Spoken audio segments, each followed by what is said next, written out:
This is my hobby, the greatest hobby. Hey everyone, Hobbyist here, and we are back at it again with our Talisman Exploration Guide. Now, the previous character we covered was the Necromancer, and I might have seemed a little bored in that video. Honestly, it's just because of the fact that the Necromancer isn't a character who really stands out.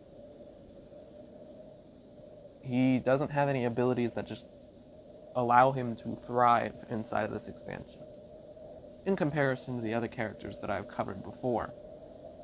But this is it. We are on the last character of the Frostmarch expansion. Sometimes when it comes to Talisman, you just need a wee bit of luck in order to help you succeed. So the next character we're going to be covering is a character that's been in fantasy for good even knows how long. We're going to be covering the Leprechaun. I will say that the Leprechaun, when looking at his character card, he has a lot more options opened up to him in comparison to the Necromancer. I'm going to be a lot more enthusiastic when it comes to this one because, well, first things first, before I get too far ahead of myself, see this snowflake logo here? That means that the Leprechaun, as well as any other cards or alternate endings that possess that logo, are part of the Frostmarch expansion. And it just makes it easier for you in regards to separating the Frostmarch from any of the other expansions that we previously covered. So let's go ahead and move forward inside of his kit. So he's got a Strength of 2 and Craft of 4. Again, basic base values. He starts in the forest and is a neutral character. He's got 3 Fate, which is the highest fate count inside of the Frostmarch expansion, as well as a life of 4, and 4 character abilities. So let's go ahead and start covering these character abilities. First things first, we begin the game with 2 spells. Again, we're starting to see the problem when it comes to how many spellcasters are in here. The Ogre Chieftain is pretty vulnerable in the early get-go, because the Warlock, Necromancer, and the Leprechaun all have spells.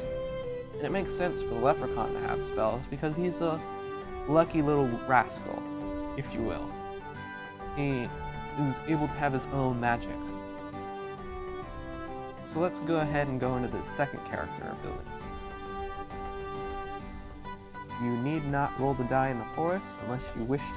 If you choose to roll, you must accept the result. Now with a Strength 2 Craft 4, his kit implies that Craft is the better option, so looking at the forest space in front of me, I can see that rolling a 6 would be able to gain you a Craft, so maybe you might want to be boosting your Craft inside of the forest. And just as far as big picture goes, because the Leprechaun's starting location is the forest, you are literally put at the head of where the woodland expansion would be, with the corner all set up. In fact, the woodland entrance would be right in front of you, so that is definitely an option for you. Whereas the only other character out of the 4 Frostmarch characters who are near an expansion board is the Ogre Chieftain, because he's going to be closest to the highlands, whereas the Leprechaun's going to be closest to the woodlands, which especially plays a role with both this 3rd and 4th character ability. But first, when you land on the woods, you may gain 3 gold. Now, inside of the base game, there are 4 total wood spaces. There are 3 in the outer region and 1 in the middle region. But when you start including the wood spaces inside of the woodland expansion, then you increase it even further, because you are able to gain 3 gold there in any of those spaces as well. Now, is 3 gold a bad amount? Not at all. As a matter of fact, inside of the Woodlands expansion, if you're able to find the right path card, then you can accumulate gold and simply pay your way towards getting a destiny.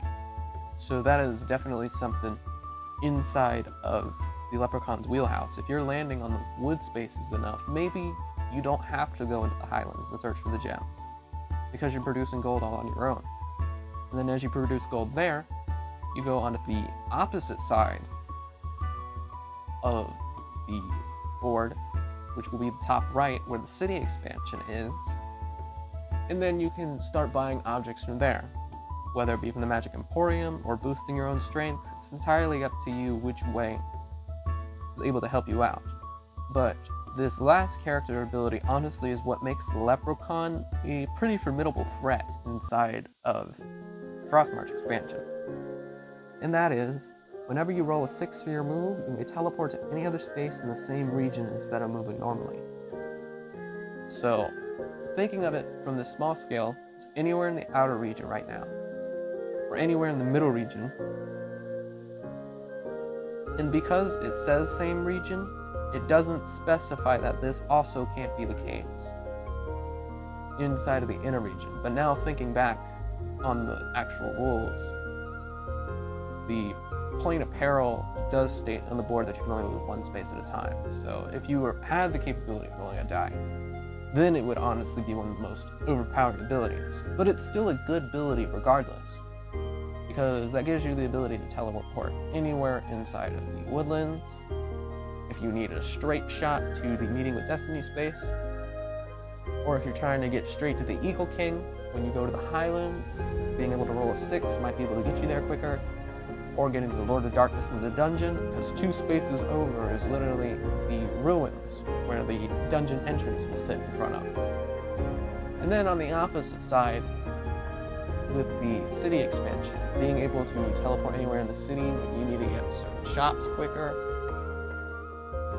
because you've accumulated so much gold over landing on the various wood spaces, is honestly a very powerful and useful ability in that regard. So overall, with the Leprechaun, obviously the city expansion, if you have that in conjunction with the Frostmarch expansion, then you're well on your way towards meeting the end conditions and being able to pull out on top of the Leprechaun because you're able to accumulate that much gold. So this encompasses the Leprechaun. And this also concludes our Frostmarch character exploration. So thank you guys so much if you have been sticking around this long. I will see you guys in the next expansion character